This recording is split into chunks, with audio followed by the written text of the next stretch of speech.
Hey guys, welcome to another video on the channel.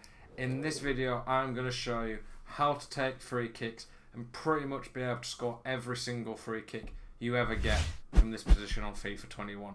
Free kicks haven't changed too drastically from last FIFA, but there's a few little alterations that this video is going to talk to you about. If you like this content, please literally like it, subscribe to the channel. Every day I'm putting out videos for you guys to help you get better at the game. Free kicks are something that a lot of people have kind of just got into the habit of just taking them short and trying to work a chance from them. I don't really ever see anybody actually shoot free kicks, and honestly I score a lot of free kicks. What I will say is you don't get that many free kick chances, unfortunately. If you want to practice these, a good way to do it, I would say, is go into a friendly with one of your friends and get them to just foul you on the edge of the area and practice over and over until you get it down, because it's a really good tool to have in your locker. A lot of people don't really know how to defend them. If you move the keeper, which you can do by moving the right stick in and put him in the middle of the net, it does make these free kicks savable. But if people don't move the keeper, which most people don't online, then you'll score these pretty much every single time if you do it right. So let's watch this free kick. This one was the first one I did on this year's FIFA, just to test them out, and it didn't go in, but I'll tell you why. So you can see here, what I want to do, just getting my pen software up, you can see it here, it's the magic how I draw with it. I want to aim this circle, I want the middle of that circle to be just above the crossbar. When it's just above the crossbar, then what I do then is I move the right stick up, and what that does is it puts topspin on the ball and it aims it down. You'll see in a second, it aims it down. So I aim at this middle of the circle, just above the bar, just above the top corner. The right stick goes down and it aims to go just under the bar, right between the post and the top corner. I try time my free kicks, so if you green them it makes a big difference. You can see there, I put maybe 2.5 bars of power. This one there, you can see at the bottom bit there, I didn't put enough power. It was my first free kick of FIFA 21. I was testing it out, I was pretty sure they would work still, and honestly, they really do. They can be pretty amazing. You want 2 to 2.5 bars. So you can see that I yellowed it, and it was just too weak. On this video, you'll see I score plenty of ones where we yellow it. It still works. They're still very good. But if you can green it and get 2 to 3 bars, probably 2.5 is probably the perfect one, then it's pretty much a goal every single time. So let's show you some more. Okay, you can see here, I'm in this position. Generally with the free kicks, it tells you the yards above it. You don't want to be shooting free kicks any further out than 25 yards. There are some techniques that you can do to shoot them and have a chance, but then it does come down a lot more to RNG, which just basically means it's a bit more random. Whereas the free kicks I'm showing you in this video, if you get them on the edge of the area, they are nearly always a goal. Heading seems a lot better this year. So if you get a free kick out wide, I would switch to a player like CR7, big centre-back, and aim the cross to them at the back post to head it in. But if you get the free kick anywhere around the box, about 25 yards, I will always shoot a free kick. And if I'm on this side, I'll try to shoot to that corner. If I was on that side, I'll try to shoot to that corner. Then I'll show you another technique that I'll do in a bit. But let's watch this one here. See, I'm trying to get it above. You have to move the stick quite slowly. If you don't move the stick slow, then it moves absolutely loads, which we don't really want. That's the perfect spot there. You can aim it completely down, or the right stick completely up, so it goes down like that. Or you can aim the right stick like that, so it basically goes the opposite way. Whichever way you do the right stick up, when you move it up at all, it basically goes the opposite way. So I'm putting topspin. The ball should go there, but spin into the corner. I actually yellow this one, but look, goes post and in still. Watch that one again. But this is literally unsavable. That is the position the keeper starts in. If they don't move the keeper, they're not saving it. And even if he'd have moved his keeper there, they still could have gone in this one. But look how clinical that is. There's literally nothing a keeper can do if he doesn't get moved for that. And I'll show you what you do if they move the keeper later on.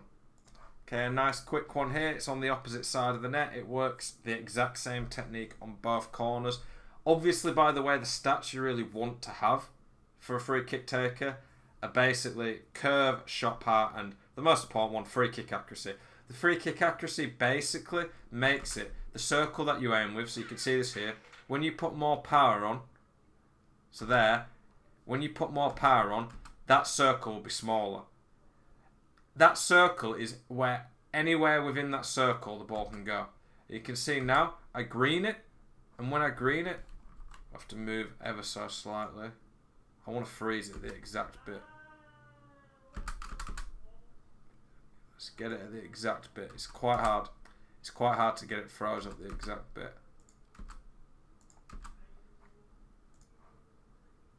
Okay, it's bugging out. I'm trying to get it on the exact bit so you can see the circle. You can see it there. When it's like that, the circle gets smaller. Before that, the circle would have been like that big. But when it's like that, when you green it, the circle goes smaller. And when it goes smaller, it basically means there's less areas that the ball can actually go, which is what we want. Because if the circle's as big as it was before and it goes there, then it's going to go like, it'll probably end up about there, which obviously isn't. If you green it and get it just above the bar and the right power, if they don't move the keeper and you have a good free kick taker, it's a guaranteed goal. Once we start getting players with 99 free kicks, these are even easier and they have more shot power curve. They're just crazy and keepers have to be moved, otherwise they can't deal with it. But look here, watch that again. Just above the bar, same as on the other side of the net. I could have even put this more in the corner. It wasn't right in the corner, to be honest. But yeah, absolutely perfect. Nothing the keeper can do about that. And it's a nice, easy goal. If you can master these are a nice way of getting cheap goals against your opponents. Okay, another one here. I actually thought when I shot this that I'd maybe messed it up. I didn't aim it as much in the corner as I wanted, really. And I moved the spin a bit more so it was kind of going that way, which isn't really ideal. But because I put more power on, like, just watch that again. Watch how the ball swerves. It's a weird swerve, this. But yeah, it was pretty crazy, this one. Just look how it moves in the air. And keeper just can't get near that. Nice, easy free kick to score. They're really not that hard either. Like, you can honestly master this in 5 minutes of practicing. Okay, here's another free kick that we score. This one I tried to time, but apparently didn't time it. But yeah, just look at this. Nice, easy, posting in. Nothing the keeper can do about it. I'm just going to keep showing you some of the examples of it. Okay, this one here is one of the best examples. I ended up yellowing it, but that there is pretty much perfect position. If you green it so the circle's going there and it goes down, that is absolutely beautiful. What an angle it is for the free kick. I yellow it, but just see, it's so smooth, dips under. I could maybe even put a little bit more power on so it goes a little bit higher. But it just seemed to be working for me. That there, though, such an easy free kick to do. The counter for these free kicks, by the way, is, like I said, just move the keeper. But if they move the keeper, I'm going to show you what you do about it. This one here is quite an interesting one. One of the counters people do as well is they put a man on the line. One way to get past the man on the line is this. Look at this here. You press R1 and L2, or RB and LT on Xbox, to call these two men. And you've got two options. The easier one is to take the free kick with one of the new men. The other one is to trigger a run where you do a fake shot. So you press R1 and power up the shot and then press A or on an Xbox or X on PlayStation to make this guy run. He'll do a fake run and often they'll bring the man off the line because they have to mark him. Watch what I do here.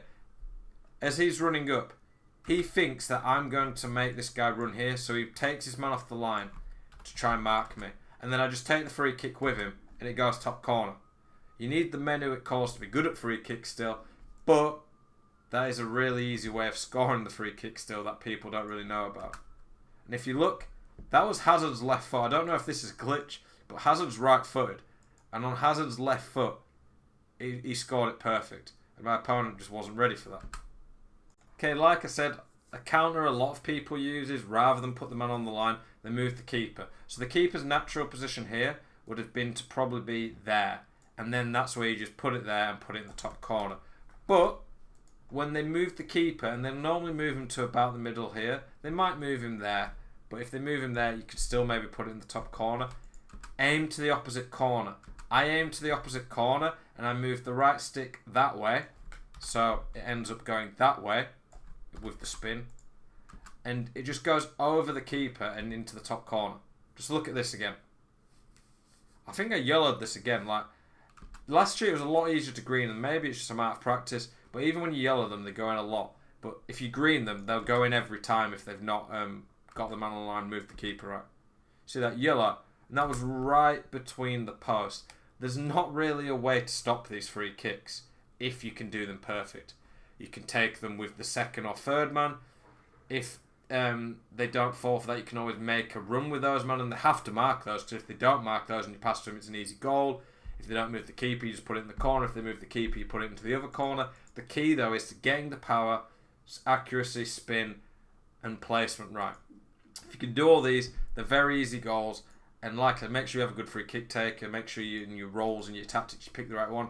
But it's very hard to stop these, and I can't really see them being patched because hardly anyone at all is using them. I use them and score lots with them, but I've never really seen a pro use them against me. They just take it short. Try and mix it up. Try add this to your game. It will get you lots of goals that might get you that extra win in weekend league. Thank you very much for watching, boys. Hope you enjoyed this video. If you like this type of video, like I say, let me know. Like the video, subscribe, come back for more. Appreciate you. Have a great evening.